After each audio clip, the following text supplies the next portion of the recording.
Hello everyone, आज है 22 मई और आज इस वीडियो में हम बात करने जा रहे हैं इरेडा के बारे में। 190 रुपये का शेयर है, तकरीबन 4.5% की तेज़ी यहाँ पर देखने को मिली है। और पिछले कुछ दिनों में अगर आप देखोगे तो सरकारी कंपनियों में बहुत बड़ी तेज़ी देखने को मिली है, चाहे वो IRFC हो, रेल विकास निगम हो, इरेडा हो या बाकी कंपनियों की अगर आप बात कर लो, दमदार तेज़ी आई है। इरेडा में भी अगर आप देखोगे तो एक महीने में 12% की तेज़ी है। लेकिन अगर आप यहाँ पर देखोगे पिछले एक हफ्ते में या फिर 8-9 दिनों में देखोगे तो 15% से भी ज़्यादा की तेज़ी दिखा चुका है। 160-165 रुपये से लगातार भागा है ये। और एक्चुअली में पिछले 3 ट्रेडिंग सेशन जो है वो काफ़ी बड़े वाले रहे, इसके लिए बड़ी रफ्तार वाले रहे, लेकिन थोड़े ही ऊपर एक रेजिस्टेंस भी बैठा हुआ है। बात करेंगे उसके बारे में, लेकिन उससे पहले अगर आपने अभी तक चैनल को सब्सक्राइब नहीं किया तो प्लीज़ सब्सक्राइब कर लीजिएगा। तो एक साल में इसने खूब बना कर दिया है पैसा, लेकिन एक साल भी नहीं हुआ है इसकी रिसेंट लिस्टिंग हुई है। इसका IPO प्राइस 32 रुपये का था और पिछले साल नवंबर में ये लिस्ट हुआ था। 50 रुपये पर ये ओपन हुआ था और 60 रुपये पर उसी दिन ये क्लोज हुआ था। उसके अगले दिन ये 65 पे गया और 3-4 दिन ये उसी रेंज के आसपास भटका। दोबारा ऐसी रफ्तार पकड़ी, पैसा डबल कर दिया। दोबारा थोड़ी बहुत गिरावट के साथ कुछ दिन वहीं पर रुका, दोबारा पैसा डबल किया, फिर एक बहुत बड़े करेक्शन से गुजरा। अब धीरे धीरे बड़ी तेज़ी आई है और कहीं ना कहीं यहाँ पर ये कंसोलिडेट करने की कोशिश कर रहा था। 180 रुपये का एक रजिस्टेंस ज़रूर था, उसको ब्रीच कर दिया है और कहीं ना कहीं अब ये जाता हुआ नज़र आ रहा है आपको 200 की कगार पर। लेकिन 200 रुपये के आसपास भी एक रेजिस्टेंस बैठा हुआ है। 200 से 210 रुपये का रेंज कहीं ना कहीं एक इम्पॉर्टेंट रेंज है। और देखिए कंपनी जो है वो अभी हाल फिलहाल में एक उड़ती उड़ती खबर आ रही है इनके FPO को लेकर कि भाई साहब इरेडा जो है वो पैसा रेज कर सकती है इसी फाइनेंशियल ईयर के सेकेंड हाफ में। मतलब हो सकता है कि इलेक्शन के बाद ही ये चीज़ें हो सकती है।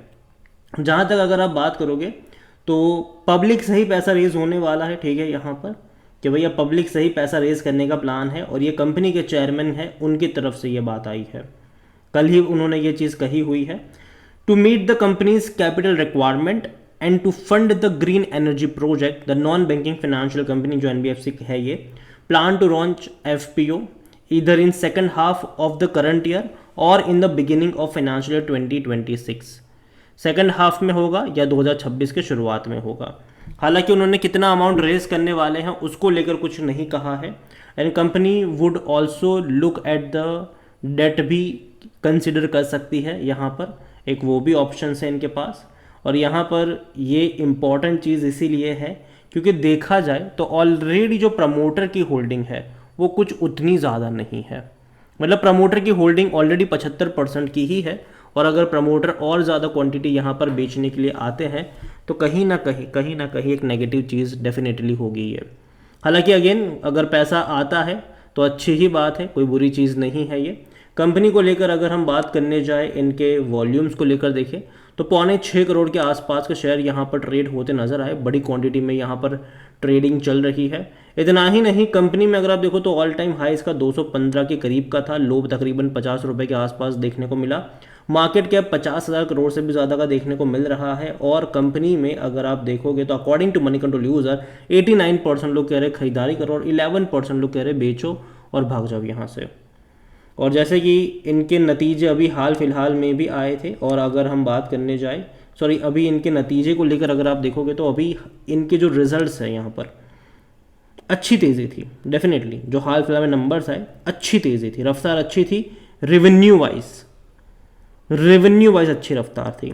लेकिन प्रॉफिट वाइज अगर आप देख रहे हो तो उतना बड़ा ग्रोथ नहीं था।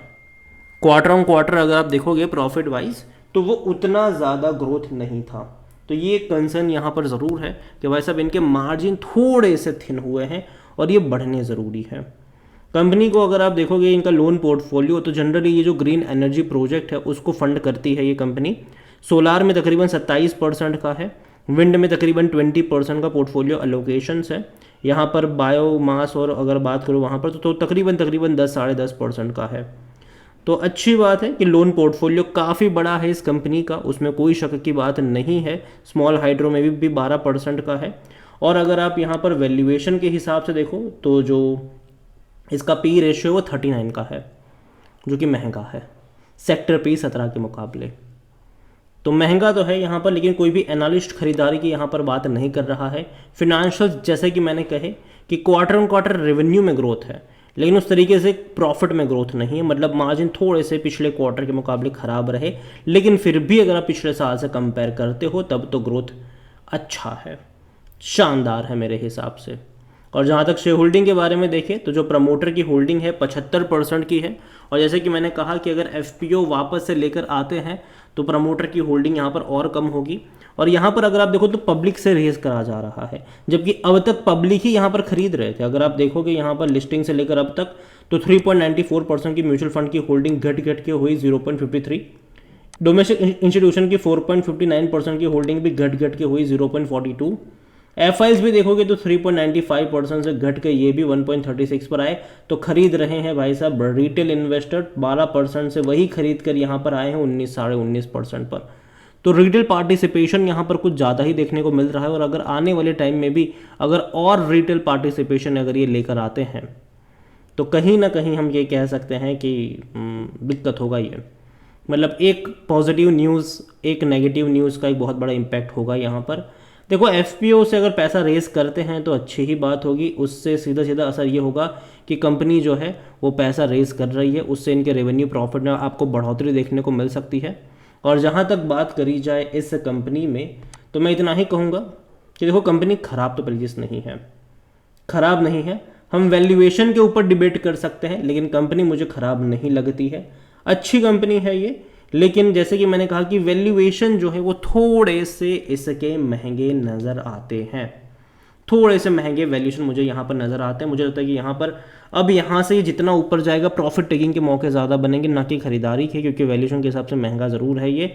और आने वाले टाइम में कहीं ना कहीं अगर ये थोड़ा बहुत गिरावट दिखाता है तब जाके खरीदारी के मौके बनते हैं, ना कि इस लेवल पर। हालांकि हाँ ये बात ज़रूर है कि लॉन्ग टर्म का अगर आप आउटलुक अगर लेकर चलोगे तो ये 200-250 पे डेफिनेटली जाने वाला है, लेकिन लॉन्ग टर्म के लिहाज से उससे पहले हो सकता है कि ये 200 की रेंज में जाने के बाद एक बार फिर से डुबकी लगाने के लिए आए। और देखो पिछले कुछ टाइम में सरकारी कंपनियां कुछ ज़्यादा ही दौड़ चुकी है, और उसका रीज़न ये है कि एक्सपेक्ट करा जा रहा है कि भैया पीएम मोदी दोबारा से बनेंगे, भाजपा की सरकार दोबारा आई, जो कि अच्छी बात है और वो आने के चांसेस फुल है और ये अच्छा ही होगा। लेकिन एक चीज़ याद रखो, एक ऑलरेडी मार्केट इस चीज़ को फैक्टर कर चुका है और ऑलरेडी उसको लेकर बहुत बड़ी तेज़ी हम देख चुके हैं।